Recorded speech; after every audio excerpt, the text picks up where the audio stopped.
آج میں ایک چیز آپ کو بتانا چاہ رہا ہوں کہ یہ کوئی نئی چیز نہیں ہے جو ہو رہی ہے آج دنیا میں، یہ پھیلنے والی ہے اور قیامت کے قریب ہم آ چکے ہیں۔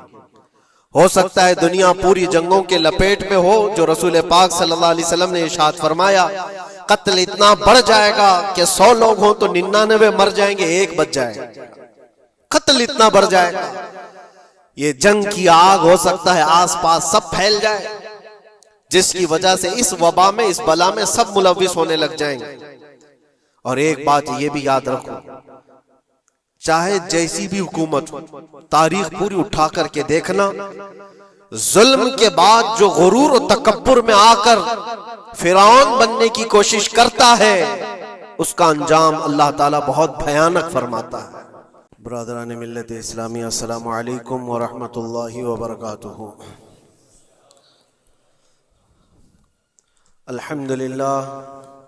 الحمدللہ الحنان المنان الذي خلق الإنسان وعلمه البيان، والصلاة والسلام على رسوله سيد الإنس والجان وعلى آله وأصحابه ذوي الخير والإحسان، أما بعد فأعوذ بالله من الشيطان الرجيم، بسم الله الرحمن الرحيم۔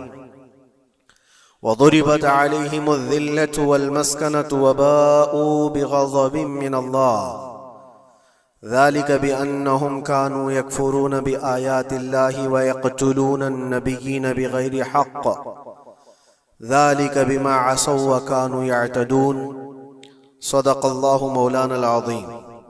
بارگاہ رسالت مآب صلی اللہ علیہ وسلم میں درود پاک کا ہدیہ پیش کر لیں۔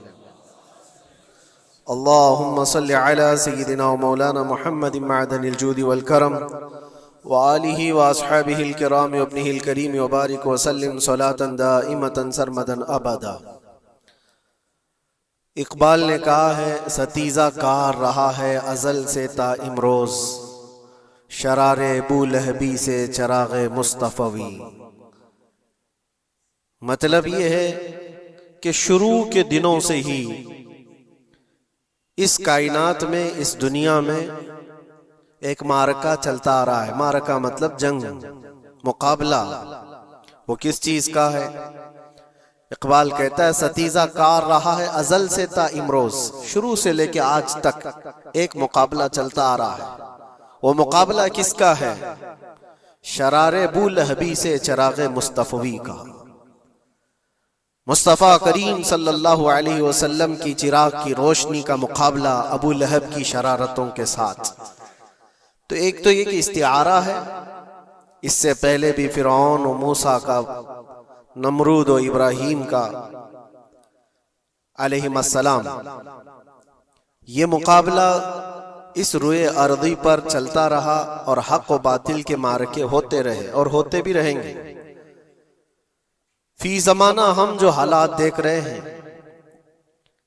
پوری دنیا میں، آج جنگوں کے حالات جو پیش کیے جا رہے ہیں، لوگ تو اب یہ خبریں ایسے سن رہے ہیں، کسی کے ہاں بم گرنے کی، میزائل گرنے کی، تو ایسا لگ رہا ہے جیسے بچے پٹاخے پھوڑ رہے ہیں۔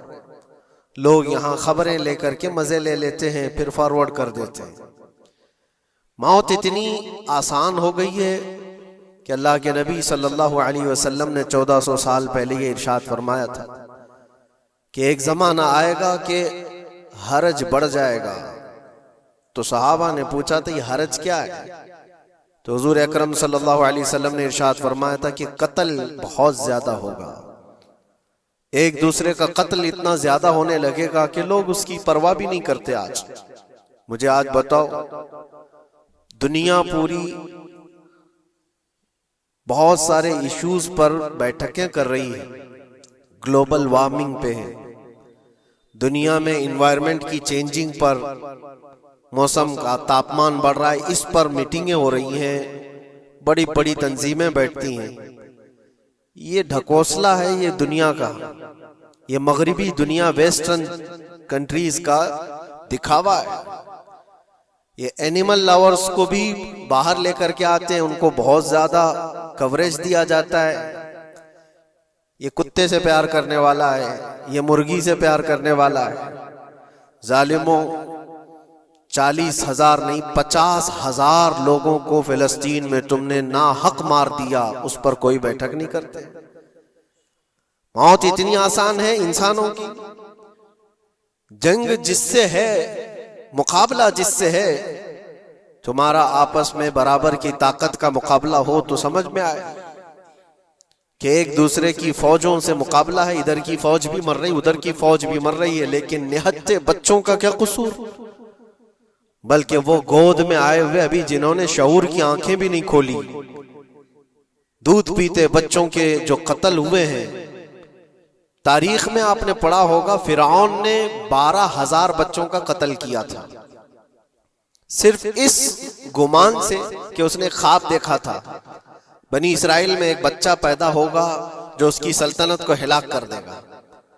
خواب کی وجہ سے کاہنوں نے اس کو بتایا تھا، اس نے خواب یہ دیکھا تھا کہ آسمان سے ایک تارا ٹوٹ کر اس کی گود میں گرا اور آگ لگ گئی، تو نجومیوں نے اس کی تعبیر یہ بتائی تھی کہ بنی اسرائیل میں ایک بچہ پیدا ہوگا جو تیری سلطنت کو ہلاک کر دے گا۔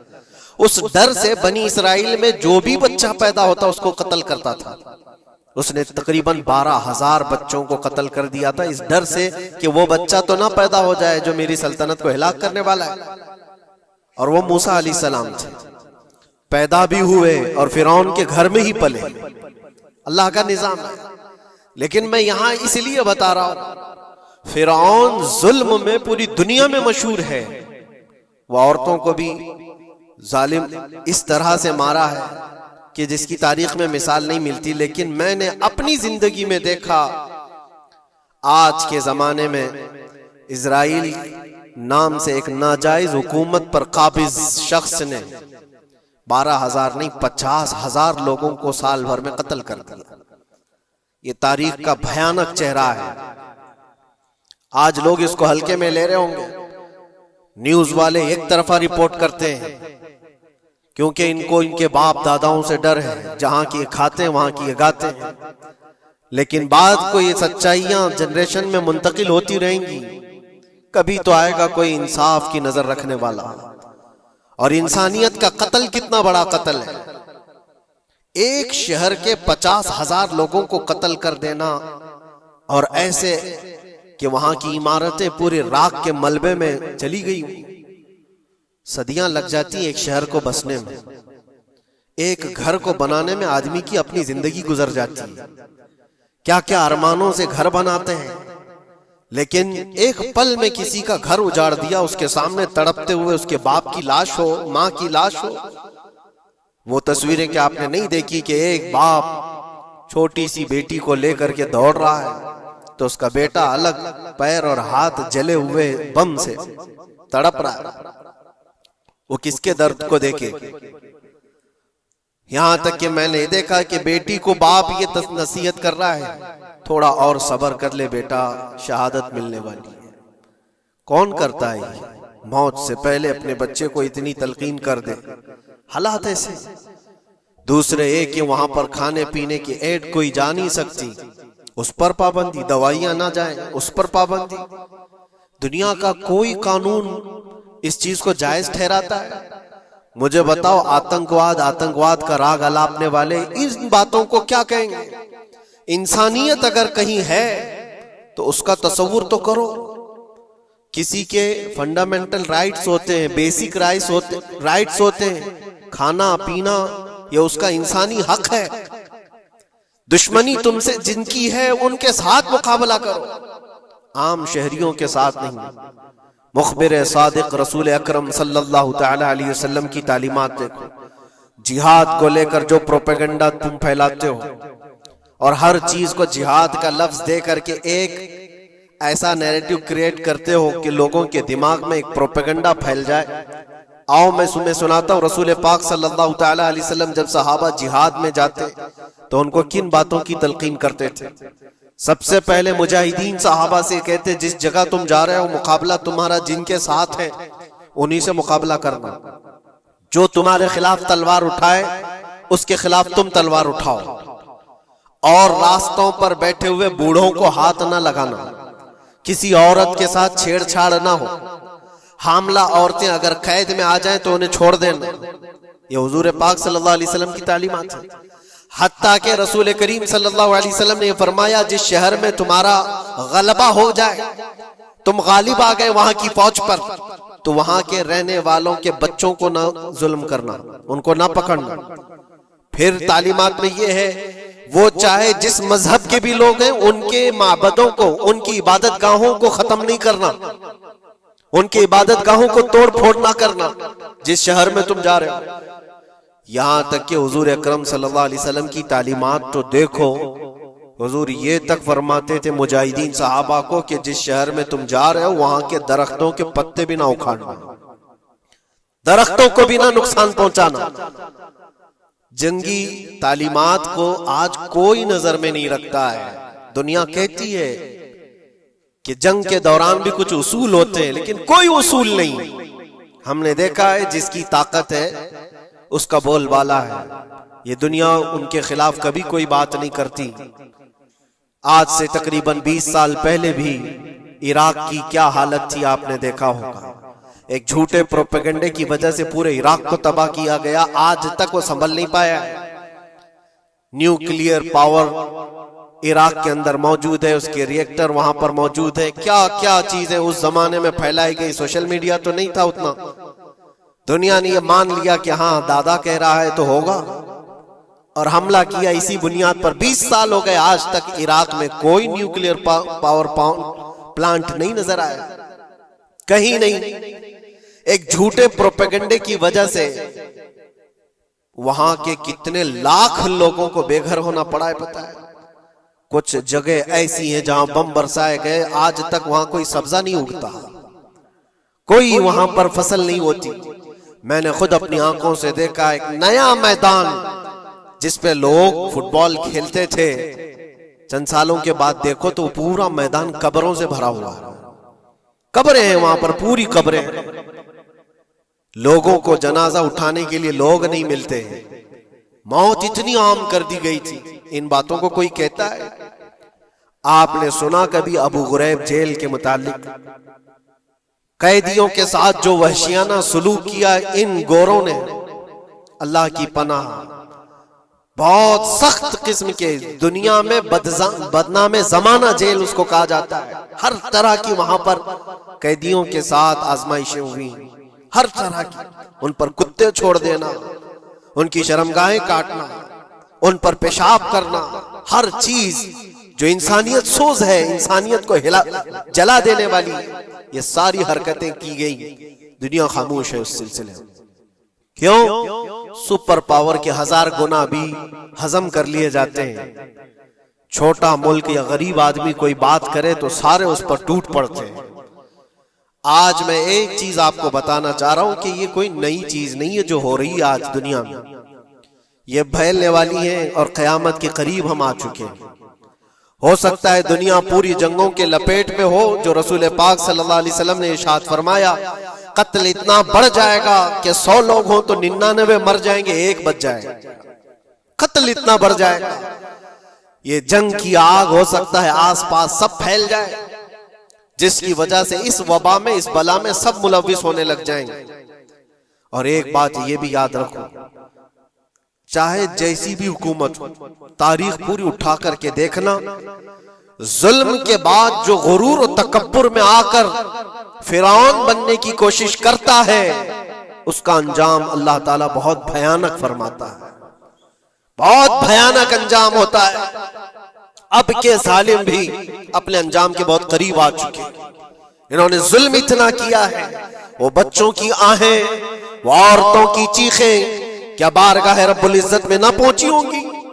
رب تبارک و تعالیٰ خود فرماتا ہے سَيَعْلَمُ الَّذِينَ ظَلَمُوا أَيَّ مُنْقَلَبٍ يَنْقَلِبُونَ، ان قریب ظالم یہ دیکھ لیں گے کہ کس پلٹی میں اللہ تعالیٰ انہیں گرانے والا ہے۔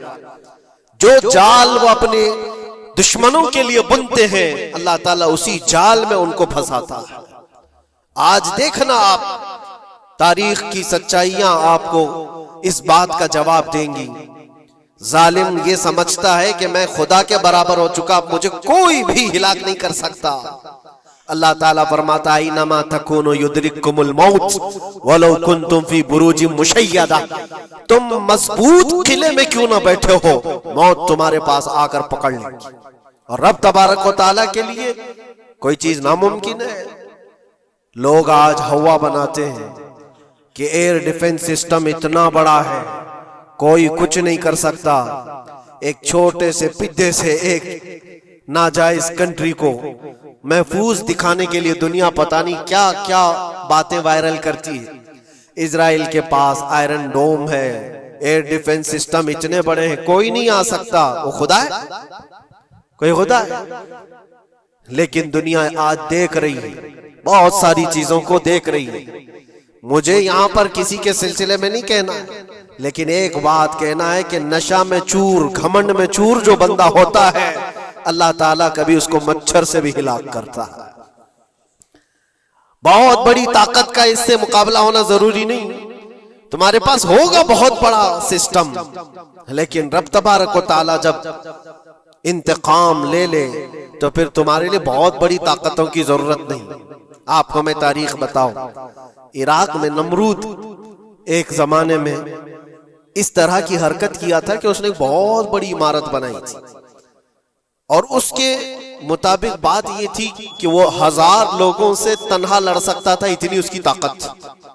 شیر سے خود مقابلہ کرتا تھا، کبھی ڈرتا نہیں تھا۔ نمرود کی طاقت مشہور تھی اس زمانے میں، اور سارے لوگ اس کی طاقت کا لوہا مانتے تھے، حتیٰ کہ وہ کبھی اپنی زندگی میں بیمار نہیں ہوا تھا۔ آدمی جب بیمار نہیں ہوتا تو اس کا غرور بڑھ جاتا ہے، سوچتا ہے مجھے کچھ ہو نہیں سکتا۔ نمرود نے اس کے بعد یہ دیکھا ساری دنیا میرے قبضے میں ہے، طاقت و دولت کے ذخیرے سب اس کے پاس سے، لیکن ایک چیز نہیں تھی، موت پر کنٹرول۔ اس کو کیسے کیا جائے کنٹرول؟ یعنی مرنے سے بچ تو نہیں پائے گا، یہ کنٹرولنگ پاور بھی ہمارے پاس ہونا چاہیے۔ اس نے ایک بہت بڑی عمارت بنائی، کہا کہ خدا آسمانوں میں ہوتا ہے، ہم اتنی بڑی عمارت بنائیں گے کہ ان عمارتوں پر چڑھ کر خدا کو للکاریں گے۔ آجا میں مقابلہ کرتا ہوں، اور مقابلہ کر کے میں خدا کو گرا دوں گا کسی بھی طرح سے۔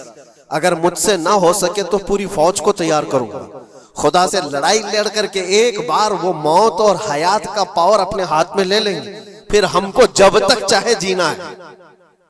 کہاں کی خام خیالی!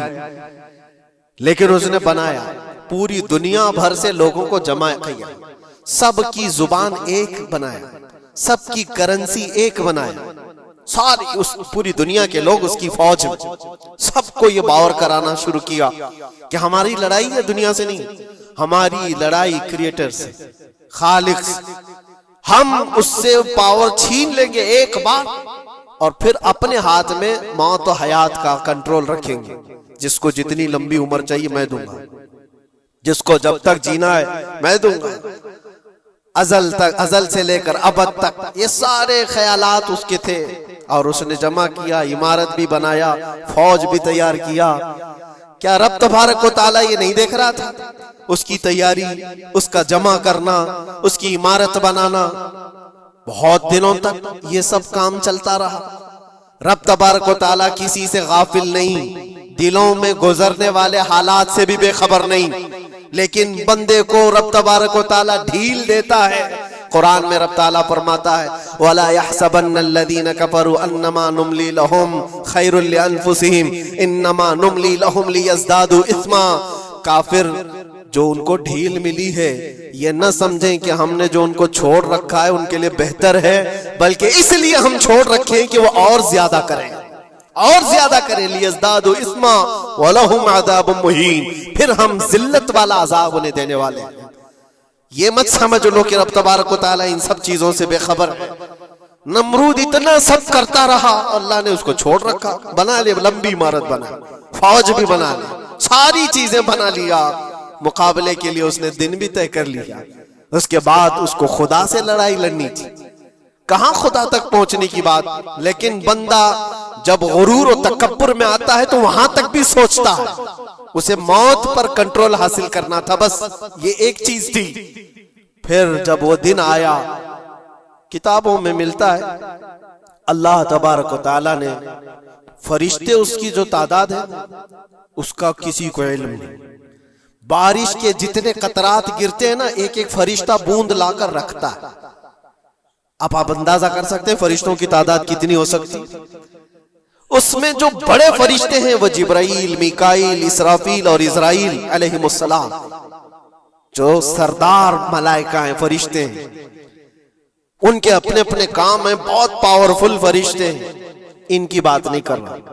کسی ایک عام فرشتے کو رب تبارک و تعالیٰ نے بلایا اور فرمایا جاؤ زمین پر، ہمارے ایک بندے نے ہم سے لڑائی کا ارادہ کر لیا ہے. اس کی طاقت و قوت اور اس کی جمع شدہ ساری چیزوں کو دیکھ کر کے آؤ. وہ فرشتہ زمین پر آیا. جس جگہ پر اس نے یہ سب جمع کیا تھا، فرشتہ اتر کر صرف اپنے پیر ہلایا تھا، پوری عمارت بھسم ہو گئی. کچھ نہیں کیا تھا، اس کی بنائی ہوئی عمارت بھسم ہو گئی. جتنی فوج جمع کیا تھا سب کیڑے مکوڑوں کی طرح مر گئے، اور سب کی زبانیں مختلف ہو گئی، کوئی ایک دوسرے کو پہچان نہیں پا رہا. یہ منٹوں کی بھی بات نہیں تھی، سیکنڈوں کی بات تھی. فرشتہ واپس چلا گیا. نمرود کا زوال ہو گیا، ختم ہو گیا. یہ تاریخ کی ایک بات ہے، اور یہ روایت ہم اپنی کتابوں میں نہیں رکھتے. یہ روایت یہودیوں کی کتابوں سے ہی ہے. یہودی اس بات کو یقین کرتے ہیں، اور اسی وجہ سے اس بات پر وہ دوبارہ عمل کرنے کے لیے پھر کوشش میں ہے. نیو ورلڈ آرڈر جو کہا جاتا ہے، پوری دنیا کو اکٹھا کرنا، ایک کرنسی بنانا، ایک لینگویج پر لانا، اور سب کو ملا کر کے ایک طاقت حاصل کرنا، سپیس پر جانا، اور پھر وہی چیزیں دہرانی جا رہی ہے. دنیا وہی چیز ایک دوبارہ بار ٹرائی کرنا ہے، جس کے لیے آپ کو پتہ ہے یہ چھوٹی سی قوم پوری دنیا پر کنٹرول حاصل کرنے کے کیسے کیسے خواب دیکھتی. اگر آپ جائیں، اسلام دشمنی تو ان کی پرانی ہے، لیکن یہ جو 50,000 لوگوں کا قتل ہے، یہ صرف اور صرف ان کے اپنے ایک چھوٹے مقصد کے لیے. ہو سکتا ہے بہت ساری باتیں، غزہ پٹی ایک ہی علاقہ بچا ہوا ہے فلسطین کا، باقی سب تو یہ قبضہ کر چکے. 1947 کے بعد، 48 کے بعد چھوٹا سا حصہ جو باقی غزہ پٹی، جس کی 20 لاکھ کی آبادی، اس علاقے پر اتنی زیادہ کیوں کرورتا ہے؟ کیوں؟ باقی سب جگہ پر اور بھی دیگر جگہ پر، یروشلم میں، ویسٹ بینک میں، کئی جگہوں پر مسلمان آباد ہیں. یہ غزہ کے لیے کیوں اس قدر سختیاں ہیں؟ دنیا کو بتانے کے لیے تو یہ ایک آتنکواد جماعت ہے حماس، جس کا مقابلہ کرنے کے لیے ہم یہ حملے کر رہے ہیں. لیکن آج تک یہ دنیا کو بتا نہیں سکے کتنے حماسیوں کو قتل کیا، کتنے حماس کے لوگ پکڑے گئے، کتنوں کو مارا گیا. چند ہوں گے، لیکن اس کے بدلے میں جو بھاری قیمت چکائی ہو غزہ کے نہتے لوگوں نے، 50,000 لوگوں کا قتل، یہ تو ریکارڈ پہ دکھ رہا ہے. باقی اللہ عالم، باقی کتنے ہیں جن کی تعداد مل نہ سکی ہو. بعض دانشوروں نے یہ بھی بتایا اس کو صرف اور صرف ایک کینل بنانا ہے جو دنیا کی ٹریڈنگ پر قبضہ حاصل کرنے کے لیے.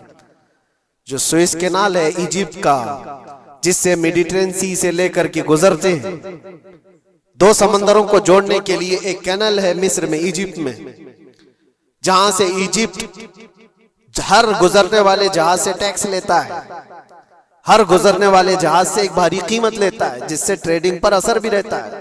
اور جب وہ چاہے بند کرے، 2 مرتبہ اس نے بند بھی کیا تھا تاریخ میں، 1950 کے بعد. اور یہ خواب دیکھتا ہے اسرائیل کہ ہم اپنی ہی جگہ سے ایک کینل بنا لیں تقریباً 300 کلومیٹر، جس کے لیے اس کو غزہ حاصل کرنا بہت ضروری ہے. یہ بعض لوگوں کی اپنی تحقیق ہے. تو کیا کوئی اپنے مفاد کا حاصل کرنے کے لیے 50,000 لوگوں کا قتل کر سکتا ہے؟ دنیا کو یہ بھیانک چہرہ بھی تو معلوم ہونا چاہیے. اگر ان کو کوئی راستہ بنانا ہے تو اس کے لیے انسانیت کا قتل کرنا. میں آپ کو ایک بات عرض کیے دیتا ہوں، قرآن پاک نے جو فرمایا وہ حق ہے، 100% حق ہے. اللہ نے فرمایا، میں نے خطبے کے بعد جو آیت پڑھی، وَضُرِبَتْ عَلَيْهِمُ الذِّلَّةُ وَالْمَسْكَنَةُ، اللہ فرماتا ہے ان پر ذلت اور غربت لکھ دی گئی. کس پر؟ یہودیوں کے متعلق. وَبَاءُوا بِغَضَبٍ مِّنَ اللَّهِ، اور اللہ کے غضب میں رہیں گے وہ ہمیشہ. آپ سورہ فاتحہ میں پڑھتے ہیں نا غیر المغضوب علیہم ولا الضالین. مغضوب کا مطلب کیا ہے؟ جن پر اللہ کا غضب ہوا، اور وہ یہود قوم ہے. قرآن پاک کی میں آپ کو بات بتا رہا ہوں. اور اللہ تعالیٰ فرماتا ہے وجہ کیا ہے؟ ذالک بانہم کانوا یکفرون بآیات اللہ، وہ اس لیے کہ اللہ کی نشانیوں کو ٹھکراتے ہیں. ویقتلون النبیین بغیر حق، اور اللہ کے نبیوں کو ناحق قتل کرتے ہیں. اب دنیا کو یہ افسوس ہو رہا ہوگا، جیسے میں نے ابھی بتایا 50,000 لوگوں کا قتل وہاں کر دیا. ایران میں گھس گیا، شام میں گھس گیا، لبنان میں گھس گیا، ہر جگہ مار مار مار اور لوگوں کا قتل. میرے عزیزو، یہ تو عام لوگوں کا قتل ہے، اور قرآن یہ کہتا ہے یہ وہ قوم ہے جو اللہ کے نبیوں کو قتل کرتی تھی. اور تاریخ میں ہے تقریباً 10,000 نبیوں کو انہوں نے قتل کیا ہے. 10,000 نبیوں کو انہوں نے قتل کیا ہے، صرف اپنی من مانی بات نہ پائے جانے کی وجہ سے. حضرت زکریا علیہ السلام کی بات معلوم ہے، یہ تو بیت المقدس کے متولی تھے. زکریا علیہ السلام بیت المقدس کے امام تھے، جن کا ذکر ہے قرآن پاک میں. حضرت زکریا علیہ السلام کے پیچھے یہی قوم جو ان کی امت میں تھی، یہودیوں کے لیے بھی وہ مقدس نبی تھے. لیکن ان ظالموں نے حضرت زکریا علیہ السلام کو دشمنی میں رکھ کر کے ایسا قتل کیا تھا. اللہ اکبر. زکریا علیہ السلام ان سے بھاگ کر کے نکلے تھے، اور ایک درخت کو جا کر کہا اے درخت کھل جا، میں تجھ میں آتا ہوں. درخت کھل گیا، حضرت زکریا علیہ السلام اس میں اندر چلے گئے، درخت پھر بند ہوا. تاریخ میں موجود ہے. ابلیس لعین نے، شیطان مردود نے یہودیوں کو راستہ بھی بتایا اور درخت بھی بتایا کہ اس کے اندر زکریا چھپے ہوئے، اس کے اندر زکریا ہے. یہودیوں نے تیز آری لے کر کے درخت کو اوپر سے کاٹنا شروع کیا کہ درخت کے 2 ٹکڑے ہوں گے تو زکریا علیہ السلام تک بھی پہنچ جائیں. انہوں نے آری سے کاٹتے کاٹتے کاٹتے ان کے سر تک پہنچا دیا. اور جب حضرت زکریا علیہ السلام کو اپنے سر کے اوپر سے کٹنے کی آواز آنے لگی تو اب سوچا کہ اب یہ آری سے پورا کٹ جائے گا.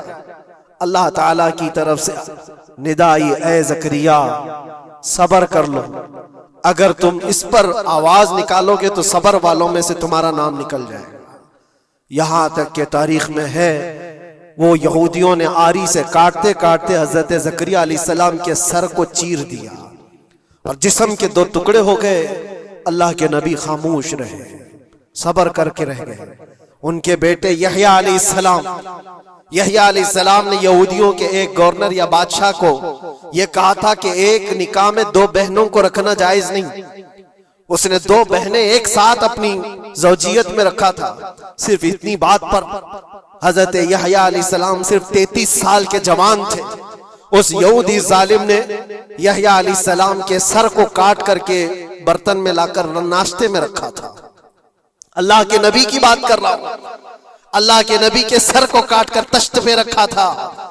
لیکن تاریخ کی سچائیاں بتاتی ہیں کہ وہ کٹے ہوئے سر سے یحییٰ علیہ السلام بولتے تھے اے ظالم، اب بھی میں کہتا ہوں ایک نکاح میں 2 بہنوں کو رکھنا حرام ہے، حرام ہے. یہ اللہ کے نبیوں کی زندگی میں بتا رہا ہوں جن کے ساتھ انہوں نے کی. عیسیٰ علیہ السلام، یہ پاگل عیسائی جو آج ان کی کپڑوں میں جا کر بیٹھے ہوئے ہوتے ہیں جبکہ زندگی بھر یہ لڑتے رہے ہیں. قرآن بھی کہتا ہے وقالت اليہود لیست النصارى علی شیء وقالت النصارى لیست اليہود علی شیء. دونوں لڑتے تھے. یہودی کہتے عیسائی کوئی چیز ہی نہیں، عیسائی کہتے تھے یہودی کوئی چیز ہی نہیں. ان کی جنگیں اتنی خطرناک ہوئی، یہ سب لپا پوتی کر کے آج دکھاتے ہیں کہ ہم سب ایک ہیں. بہت گہری دشمنیاں ان کے درمیان تھی. عیسائیت، حضرت عیسیٰ علیہ السلام کو کیا کیا گیا؟ جب انہوں نے اپنے پیغامات پھیلائے تو عیسیٰ علیہ السلام کو بھی قتل کرنے کا منصوبہ یہودیوں نے بنایا تھا، اور پورے لوگ آ کر حضرت عیسیٰ علیہ السلام کے گھر کو گھیراؤ کر لیے. عیسیٰ علیہ السلام کو اس رات اللہ تعالیٰ نے آسمانوں پر اٹھا لیا اور ایک یہودی کو اندر دیکھنے کے لیے بھیجا تھا یہودیوں نے کہ جا کے دیکھو عیسیٰ ہے کہ نہیں. تو اللہ تعالیٰ نے وہ آئے ہوئے یہودی کو عیسیٰ علیہ السلام کی شکل دے دی. عیسیٰ علیہ السلام کو اٹھا لیا. یہودی جو باہر کھڑے منتظر تھے ہمارا آدمی اندر گیا ہے دیکھنے کے لیے، مارنے کے لیے، قتل کرنے کے لیے، ابھی تک آیا نہیں. تو سب کے سب اندر گھس گئے. دیکھا وہ آدمی بیٹھا ہوا ہے, اسی کو پکڑ کر لا کر سولی پر چڑھا دیا عیسیٰ سمجھ کر کے. لیکن اتفاق یہ ہے کہ اس کو پوری شکل نہیں دی گئی تھی. آدھی شکل عیسیٰ علیہ السلام کی تھی اور آدھی اس کی خود کی تھی. بعد میں یہودیوں میں خود اختلاف ہو گیا, ہمارا بندہ کہاں گیا جو ڈھونڈنے کے لیے گیا تھا, وہ غائب کہاں ہے؟ اور اگر یہ ہمارا بندہ ہے جو ڈھونڈنے کے لیے گیا تھا تو پھر عیسیٰ کہاں ہے؟ یہ اختلاف میں, یہ شک میں 550 سال گزر گئے. پھر میرے مصطفیٰ صلی اللہ علیہ وسلم تشریف لائے اور قرآن نے اس بات کو واضح کیا, نہ تم نے عیسیٰ کا قتل کیا نہ سولی چڑھائی ہے. عیسیٰ علیہ السلام زندہ ہیں, اللہ نے آسمانوں پر انہیں اٹھایا. یہ تو عیسائیوں پر احسان ہے قرآن کا, جو سچائیاں 550 سال پہلے کی بتایا.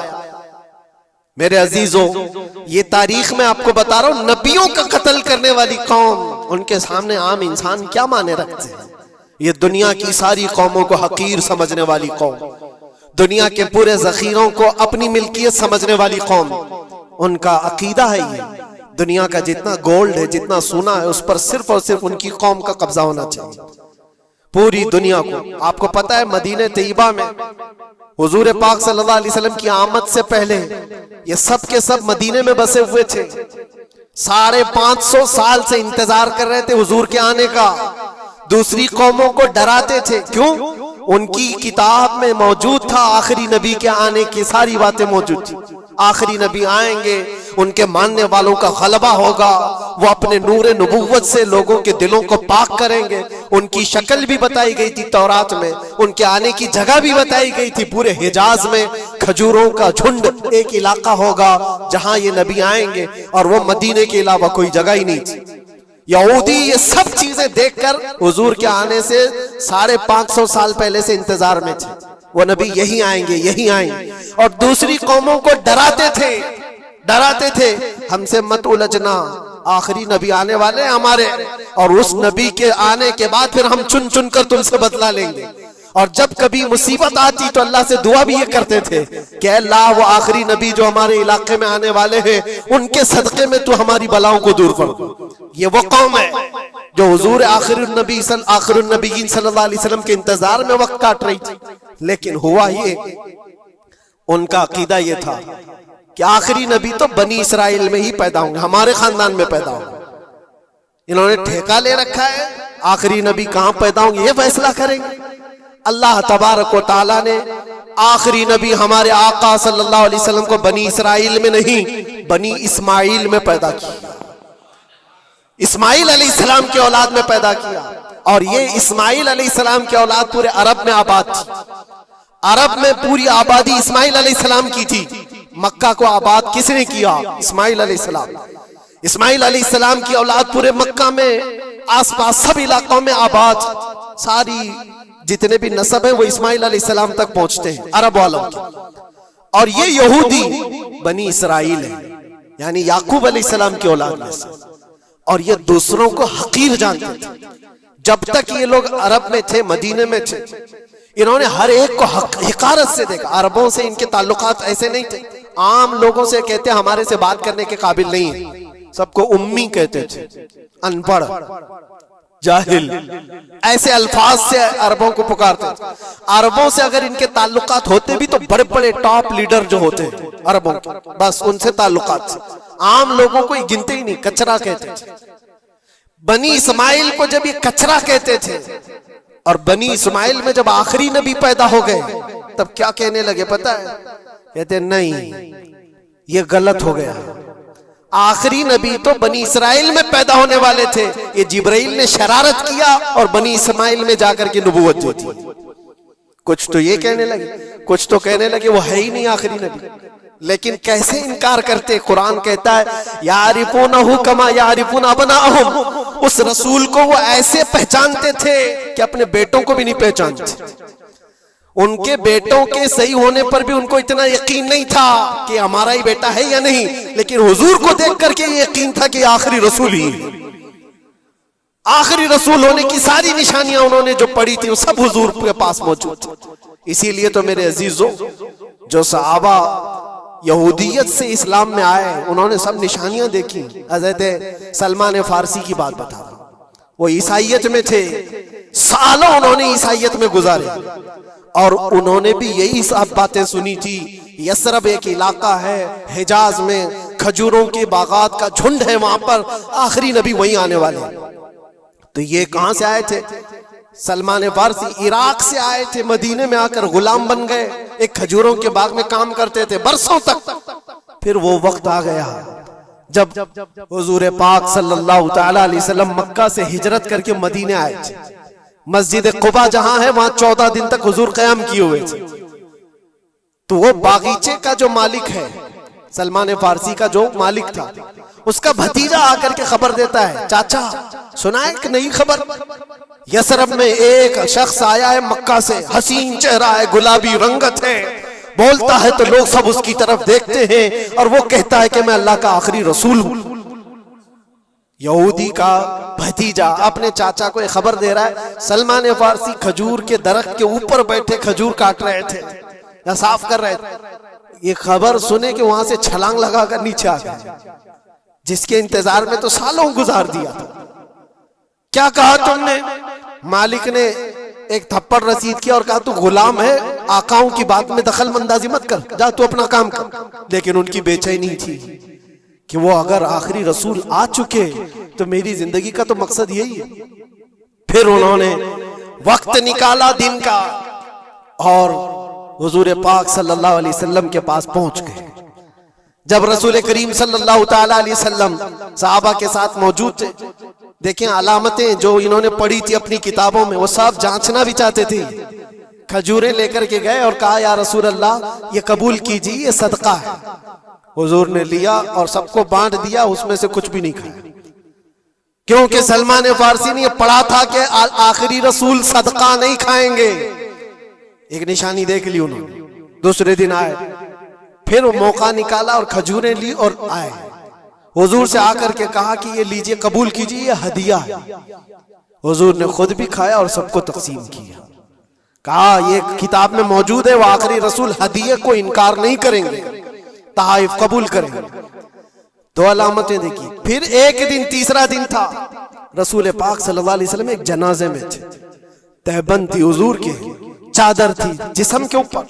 سلمان فارسی ایک اور نشانی دیکھنے کے لیے آئے ہوئے تھے جو کتابوں میں پڑھی تھی، کبھی حضور کے دائیں آتے، کبھی بائیں آتے، کبھی آگے کبھی پیچھے، پوچھنے کی یا کچھ بات کرنے کی کوشش کر رہے تھے۔ حضور صلی اللہ علیہ وسلم نے ان کو دیکھ لیا اور کہا سلمان آ جاؤ ادھر۔ ادھر بلایا، اپنی چادر ہٹائی اور کہا یہ مہر نبوت دیکھنے کے لیے آئے تھے۔ جو حضور صلی اللہ علیہ وسلم کے کندھوں کے بیچ میں ایک ایسا سفید نشان تھا جس کو مہر نبوت کہا جاتا ہے، وہ سورج سے زیادہ چمکتا تھا دونوں کندھوں کے بیچ میں، اور حضرت سلمان فارسی وہ دیکھنے کے لیے آئے تھے، اور حضور نے ان کے پوچھنے سے پہلے چادر ہٹائی اور کہا یہی دیکھنے آئے تھے۔ سلمان فارسی نے کہا میں تو ایک چیز دیکھنے آیا تھا، آپ نے دو چیز بتا دی۔ کیا چیز؟ میں تو مہر نبوت دیکھنے آیا تھا، آپ نے دکھا بھی دیا اور میرے دل کی بات کی خبر بھی آپ نے بتائی ہے۔ نبی کو علم غیب بھی ہوتا ہے۔ اور سلمان فارسی نے کلمہ طیبہ پڑھ لیا۔ اسی سلمان فارسی کو آزاد کرانے کے لیے میرے آقا صلی اللہ علیہ وسلم نے صحابہ کے ساتھ مل کر کے 500 کھجور کے درخت لگائے تھے اور ایک باغیچہ دے کر کے اس یہودی سے آزاد کروایا تھا۔ یہ اللہ کے نبی صلی اللہ علیہ وسلم کے پاس وہ صحابہ جو آئے تھے یہودیت سے یا عیسائیت سے، وہ جانتے تھے حضور کو، لیکن یہ اتنی خطرناک قوم ہے جن کو اللہ تعالیٰ نے دلوں پر مہر لگایا، یہ یہودی جو ایمان نہیں لائے، اور یہ قیامت تک اسی طرح غضب میں رہنے والے ہیں۔ آج ان کا ابھار اگر آپ دیکھ رہے ہو تو شاید تاریخ پتہ نہیں ہوگی کہ کتنی ذلت کی زندگی بھی گزاری، کس طرح بھیک مانگے۔ آج یا اپنی تاریخ کو کہیں پر بھی سوشل میڈیا میں گردش کرتے ہوئے نہیں دیکھ سکتے، پابندی ہے پوری دنیا میں۔ ہٹلر کے قتل عام کے بارے میں نہیں بول سکتا کوئی، یہودیوں کو اتنا مارا تھا اتنا مارا تھا، نہیں، دنیا میں یہ بولنے پر پابندی ہے۔